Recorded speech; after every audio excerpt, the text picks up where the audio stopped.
চলে আসো।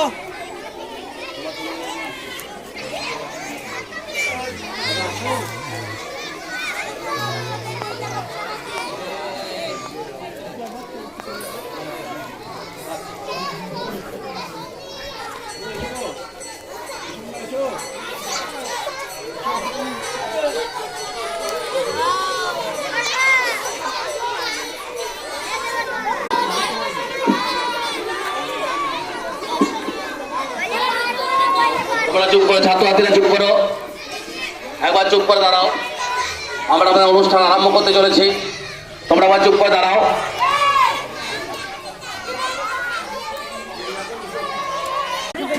কথা হবে না, ছাত্রছাত্রীদের কথা হবে না,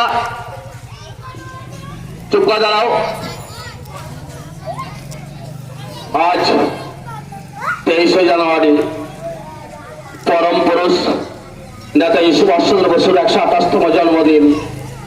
এই জন্মদিন উপলক্ষে আমাদের একটা ছোট্ট পদযাত্রা আয়োজন করেছিলাম। সেই পদযাত্রা মানে গোটা গলসি গ্রাম পরিক্রমা করে, গলসি বাজার পরিক্রমা করে আমরা আমাদের বিদ্যালয় প্রাঙ্গণে এসে হাজির হয়েছি। এবার আমাদের অনুষ্ঠান শুরু করব। এই অনুষ্ঠানে